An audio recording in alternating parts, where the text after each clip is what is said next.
옛날 영주의 한 작은 마을에는 깊고 울창한 숲이 있었고 그 숲 속에는 고요한 연못이 자리 잡고 있었다. 이 연못은 마을 사람들에게 매우 특별했다. 왜냐하면 그 연못에는 신령이 깃들어 있다고 전해졌기 때문이다. 마을 사람들은 종종 연못에 찾아와 신령에게 소원을 빌었다. 그 중에서도 가장 중요한 것은 물 한 그릇을 가득 담아 신령에게 간절히 기도하는 것이었다.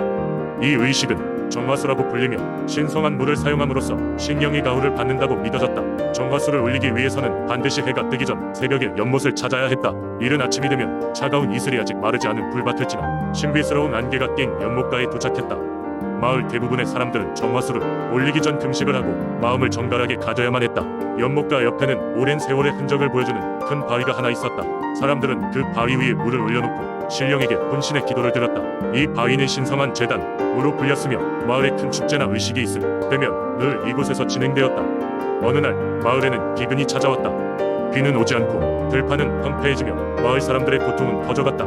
이에 막연자실하던 마을 족장이 작은 아들을 데리고 죽기 살기로 신령에게 도움을 청하기로 마음먹었다. 그는 새벽에 일어나 정화수를 떠 연못가로 향했다. 젊은 족장의 아들은 아직 어린 나이였지만 아버지의 발걸음을 묵묵히 따랐다. 연못가에 도착하자 족장은 조심스럽게 물을 떠 제단에 올려놓았다. 그런 후 온 마음으로 기도하기 시작했다.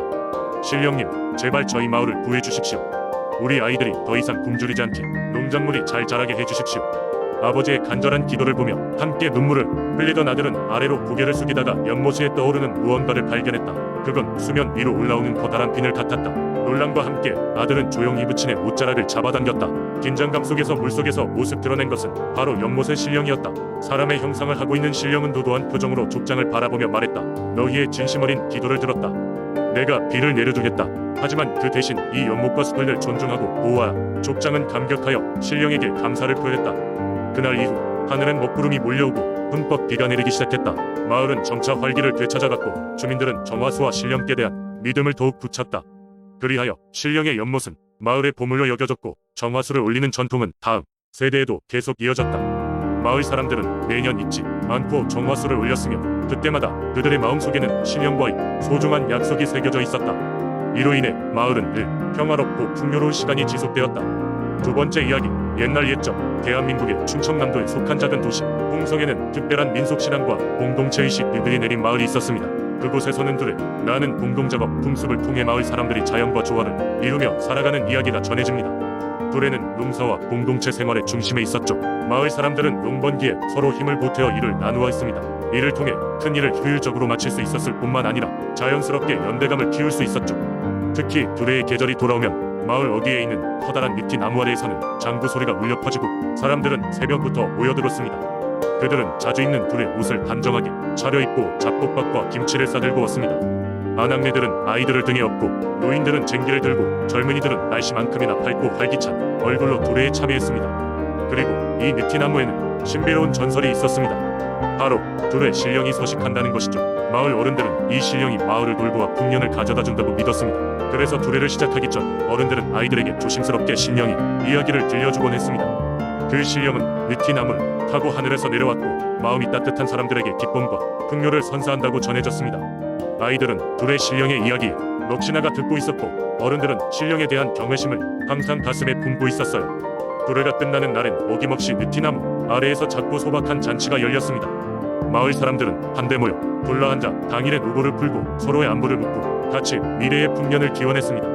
어느 해에는 특별히 가물어서 사람들이 걱정이 많았습니다. 작물들이 시들어가자 마을 사람들은 둘레 신령에게 도움을 청하기로 했습니다. 그들은 부스러진 마음으로 다시 둘레에 모여 기도를 올리고 서로 격려하며 더욱 열심히 일했습니다. 그 결과 하늘은 마치 그들의 노력을 하는 듯 매일같이 비를 내렸고 마침내 풍년을 맞이했습니다. 마을 사람들은 이를 둘레 신령이 보답이라 믿으며 감사의 제사를 열었습니다. 둘레를 통해 매년 홍성이 사람들은 자연의 이치를 배우고 서로 돕고 나누며 함께 자라왔습니다. 이로 인해 이곳에서의 둘레는 신비로운 민속신앙과 공동체의식의 중요한 기둥이 되어 세월이 흘러도 변하지 않는 홍성 이야기거리로 남아있게 되었습니다. 세 번째 이야기, 옛날 옛적 서산의 한 작은 마을에 용담이라고 불리는 신비로운 우물이 있었다.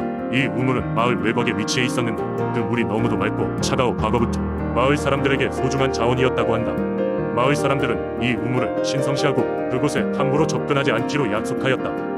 이 우물에는 신성한 용이 산다고 전해지며 마을 사람들은 그 용이 농작물의 풍요와 사람들의 건강을 지켜준다고 믿었다. 마을에는 항상 해맑은 소년 동진이가 살고 있었다. 동진이는 늘 호기심 많고 용감하여 마을 어른들의 이야기를 듣고도 용담, 우물을 한 번쯤 보고 싶다는 마음을 숨기지 못했다. 어느 날 밤 보름달이 마치 하늘을 우렁차게 비추던 때 동진이는 비밀리에 우물로 향하기로 결심했다. 그동안 마을의 사람들에게 들은 용의 전설이 동진이의 상상력을 더 자극했던 것이다. 우물에 도착한 동진이는 수면에 비춰진 달빛을 보고 놀랐다. 그 장면이 너무나 아름다웠고 마침내 용의 전설이 사실인지 확인하고 싶었다. 그는 조심스럽게 물가로 다가가 물속을 응시했다. 그러자 갑자기 우물 속에서 빛나는 용이 나타나더니 말없이 동진이를 바라보고 있었다. 두려움과 호기심 사이에서 갈등하던 동진이는 용에게 정중히 물었다. 정말 당신이 마을을 지키는 용이신가요? 그러자 용은 미소 짓듯이 고개를 끄덕이고 동진이에게 곧장 말했다. 마을 사람들의 마음이 변하지 않는 한 나는 항상 이곳을 지킬 것이다. 하지만 사람의 욕심이 우물을 더럽히거나 내 존재를 잊게 된다면 나는 사라질 것이다. 용의 이야기를 들은 동진이는 마을로 돌아가 그날 밤 만난 일을 다른 사람들에게 전하기로 했다. 그러나 어른들은 처음에는 동진이 말을 믿지 않았다. 그럼에도 불구하고 동진이의 눈빛에서 진실성을 느낀 마을의 한 현명한 노인은 마을 회의를 소집했다. 그는 마을 사람들에게 용의 존재에 대한 경고와 함께 우물을 보호해야 할 의무에 대해 강조하였다. 결국 마을 사람들은 동진이의 선행과의 전언을 진지하게 받아들였고 우물을 더욱 철저히 보존하기로 한 결심을 공고히 했다. 그로부터 세월이 흘러도 용담 우물은 여전히 맑은 물을 뿜어냈고 마을은 풍족하고 평화롭게 번영할 수 있었다. 이 신화 같은 이야기는 지금도 서산의 전통과 문화 속에서 생명력을 유지하고 있으며 많은 이들이 이 전설을 통해 자연과 조화를 이루며 살아가야 한다는 교훈을 얻었다고 전해진다. 네 번째 이야기. 옛날 옛적 금산에는 강과 산이어 우러진 아름다운 마을이 있었습니다. 이 마을은 수천 년 동안 신비로운 전설로 가득 찬 곳으로 알려져 있었으며 그 중에서도 가장 유명한 이야기는 바로 신령한 호랑이에 관한 전설이었습니다. 금산의 한 가운데에는 수려한 자태를 자랑하는 한 나무가 서 있었습니다. 이 나무는 천연목이라고 불렸고 마을 사람들은 이 나무가 이 마을의 수호신의 집이라고 믿었습니다. 그들은 천연목 아래에 매년 제사를 지내고 그에 따라 마을의 평화와 번영을 기원했습니다. 마을의 어른들은 아이들에게 천연목을 만질 때는 반드시 정성을 다해 예를 갖추라고 가르쳤습니다. 사람들은 이 나무가 마을을 지켜주는 신령한 힘을 가지고 있다고 믿었습니다. 한편 이 마을 근처에는 검은 산이 하나 있었습니다. 이 산은 항상 짙은 안개에 둘러싸여 있어서 누구도 감히 오를 엄두를 내지 못했습니다. 이 산의 정상에 신령한 호랑이가 살고 있다고 전해졌습니다. 이 호랑이는 사람들이 바른 마음으로 마을을 돌보고 자연을 아끼는 삶을 살도록 돕는 존재로 여겨졌습니다. 사람들은 산의 수호신이라고 불렀으며 호랑이가 마을에 힘든 시기 가닥친다면 언제든지 내려와 도움을 줄 것이라 믿었습니다. 어느 해 마을에 극심한 가뭄이 찾아왔습니다. 강물은 바닥을 드러냈고 논과 밭은 아예 농사가 불가능할 정도로 메말랐습니다. 마을 사람들은 절망에 빠졌습니다. 그래서 난생 처음으로 마을의 젊은이 하나가 검은 산을 오르기로 결심했습니다. 그는 신령한 호랑이를 만나 도움을 청하기로 마음먹었고 마을 사람들은 그에게 용기를 북돋아 주었습니다. 젊은이는 어려운 길을 헤쳐나가며 마침내 검은 산 정상에 도착했습니다. 이상하게도 정상은 뚜렷한 빛으로 가득 찬 공간이 펼쳐져 있었고 그 중앙에는 크고 우아한 호랑이가 젊은이를 기다리고 있었습니다. 호랑이는 사람이 말을 꺼내기도 전에 그의 마음을 읽었고 부드러운 목소리로 그의 용기에 감사를 표했습니다. 호랑이는 젊은이에게 천연목을 더 이상 인간의 필요에 의해 훼손하지 않겠다는 약속을 받았고 이에 따라 마을에 다시 풍족한 비를 내려주겠다고 했습니다. 젊은이는 마을로 돌아와 호랑이와의 만남을 전했습니다. 마을 사람들은 호랑이와의 약속을 받들어 천연목을 더욱 소중히 여겼고 그 결과 얼마 지나지 않아 강한 비가 내리며 대지가 다시 수분을 되찾았습니다.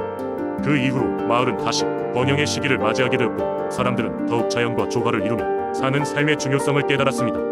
그날 이후 마을에선 종종 신령한 호랑이가 검은 산 아래로 내려와 마을을 지켜본다는 소문이 돌곤 했습니다.